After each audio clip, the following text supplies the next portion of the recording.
ये तस्वीर देखिए, ये रोल डैल की मीज़ल्स पर की गई बात की एक तस्वीर है। ये उसकी बेटी है ओलिविया, जिससे वो शख्स बड़ा प्यार करता था।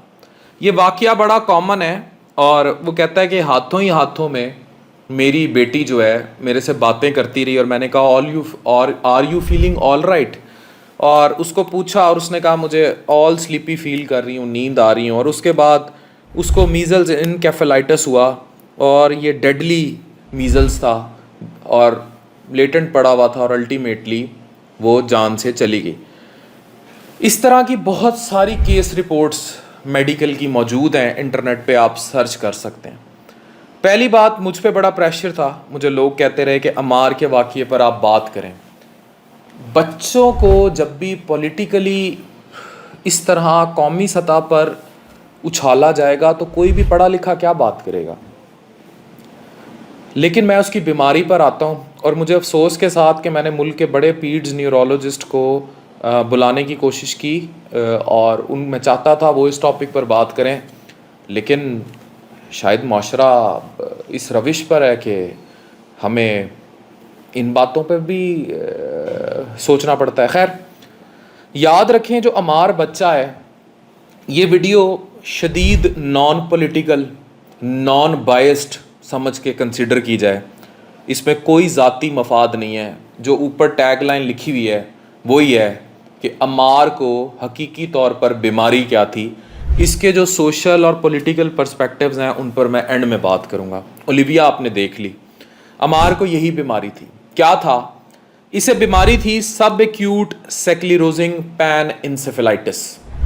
ये क्या बीमारी होती है, इस पर मैंने तफसीली रिसर्च भी की, अपने मेडिकल कॉलेज डेज़ में भी पढ़ा हुआ है, अपनी रेजिडेंसी में भी देखा हुआ है ऐसे केसेस भी, क्योंकि मैं एक अडल्ट हेपेटोलॉजिस्ट हूँ तो हमें ये केसेस हाउस जॉब की हद तक महदूद रहे। बाद में ऐसे केसेस हमने कम रिपोर्ट होते देखे, लेकिन इस बीमारी के बारे में मैं आपको सब बता सकता हूँ, पढ़ के बता सकता हूँ और ये तस्वीर भी आप देख रही हैं।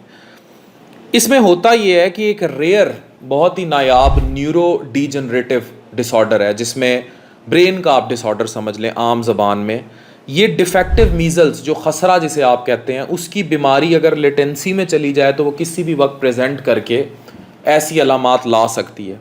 ये 10,000 में से एक पेशेंट, यानी 10,000 अगर मरीज़ों को मीज़ल्स की बीमारी हुई है खसरे की, तो बाकी तो रिकवर कर जाएंगे, लेकिन उसमें से कोई एक ऐसा होगा जिसको एक लेटेंट पीरियड पर चले जाएगा, यानी कि वो वायरस समझ लें सो जाएगा, डॉर्मेंट हो जाएगा 5 से 15 साल के लिए, और उसमें प्रोग्रेसिवली आहिस्ता आहिस्ता ये ऐसी तब्दीलियां लेके आएगा जिसको हम साइको न्यूरोनल चेंजेस कहते हैं, जिसमें मायोक्लोनिक सीजर्स, झटके पड़ना, डिमेंशिया, याददाश्त का चला जाना, आंखों में तब्दीलियां, कॉमे में चला जाना है बंदे का, या इवेंचुअली डेथ हो जाती है।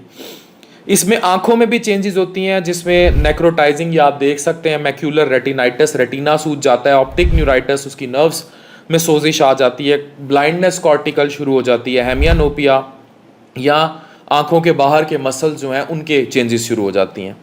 ये एक और केस रिपोर्ट थी 17 साल के ओल्ड बच्चे की, उसमें ये सारी चेंजेस आई थी। ये फेटल और जानलेवा कंडीशन है।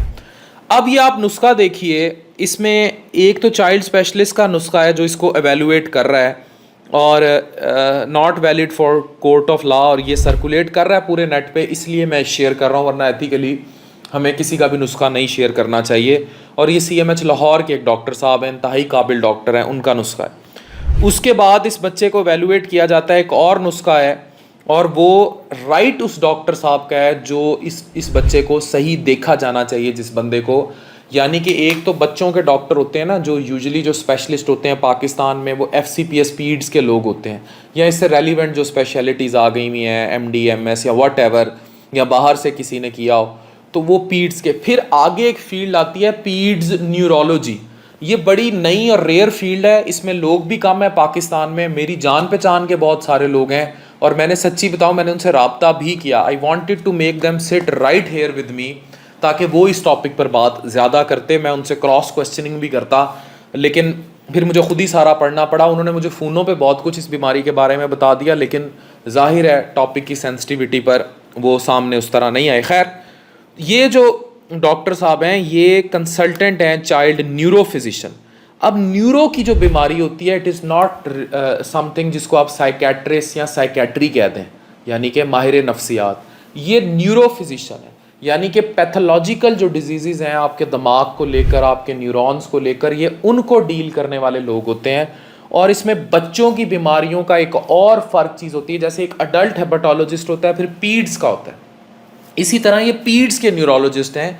और ये बड़े रियाजत के बाद बनने वाले स्पेशलिस्ट होते हैं, ये कोई आम स्पेशलिस्ट नहीं होते, क्योंकि इनको डबल FCPS करना पड़ता है। और ये अपनी ज़िंदगी के समझ ले ये 35-40 साल के बाद जाके इस लेवल पर पहुंचते हैं कि पीड्स न्यूरोलॉजी को देख सकें। और ये एक टफ़ टॉपिक है, ये उनका नुस्खा है।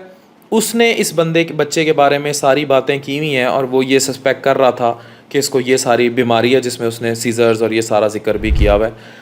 और ये ओवरनाइट डेवलप नहीं होगी। अब ये जो आप पढ़ रहे हैं कि जो डॉक्टर्स रिसर्च करके इसके बारे में कहते हैं, सब एक्यूट स्क्लेरोसिंग पैन इंसेफेलाइटिस के बारे में, जो खसरा की लेटेंसी में गई हुई बीमारी है, वो कहते हैं प्रोग्रेसिव न्यूरोलॉजिकल डिसऑर्डर है। ये ब्रेन की झिल्लियों की या ब्रेन की इन्फ्लेमेशन है, उसकी सोजिश की बीमारी है।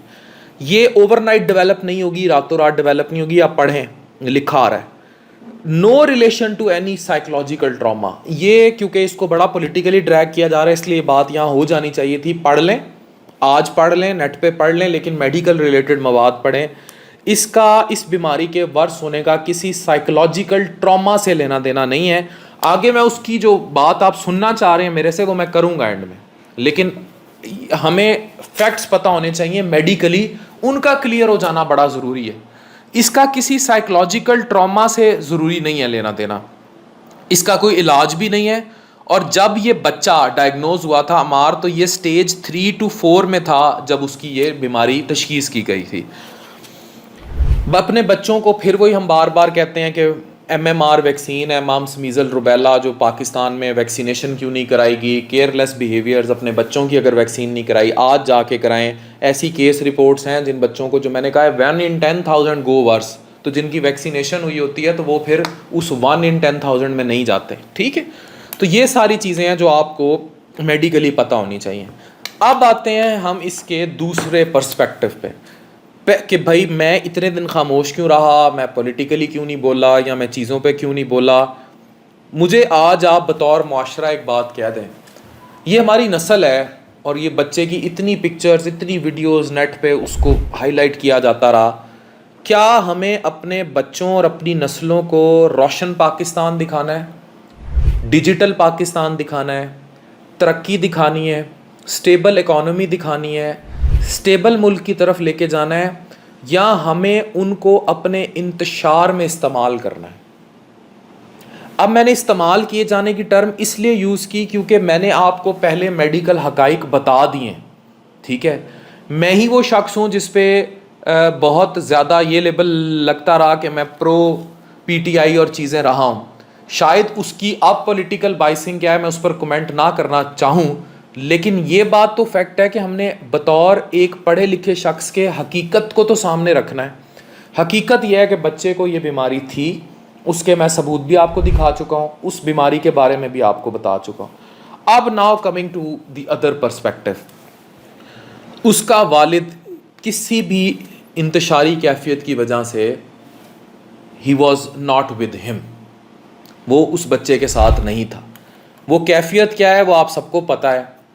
उस बच्चे के साथ, और बच्चा जाहिर है क्योंकि एक बीमारी की हालत में, आज आप बीमार हो जाएं आप क्या कहेंगे, अम्मा अब्बा। उस बीमारी की हालत में यकीनी तौर पर अपने बाप को याद करता था, और वो अपने बाप को रिकॉल करता था। और इस बीमारी में बच्चे को, हेल्दी बच्चे को भी अपने बाप की ज़्यादा ज़रूरत होती है, तो बीमार बच्चे को तो होती है। तो his father was not with him, उसका बाप उसके साथ नहीं था, वो एक पॉलिटिकल पस मंज़र में कहीं था। ये एक सैड एस्पेक्ट है जिसने उस बच्चे को इमोशनली ट्रॉमाटाइज काफ़ी ज़्यादा किया, और इस पर सोसाइटी का फ्लेयर भी हमने देखा। रेस्ट क्या था, क्यों था, कैसे था, मैं उस पर कोई कमेंट नहीं करूँगा, पर एक माशरे से रिक्वेस्ट ज़रूर करूँगा, अपनी नस्लों को रोशन पाकिस्तान दिखाएं, अपनी नस्लों को आगे बढ़ने वाला पाकिस्तान दिखाएं और रब से ये दुआ करें कि अल्लाह हमारे मुल्क के हालात बेहतर कर दे, हमारी नस्लें ये इंतशार ना देखें, हमारी नस्लें कुछ भी गलत ना देखें। क्योंकि देखें, घर फिर अपना है, घर फिर अपना ही है।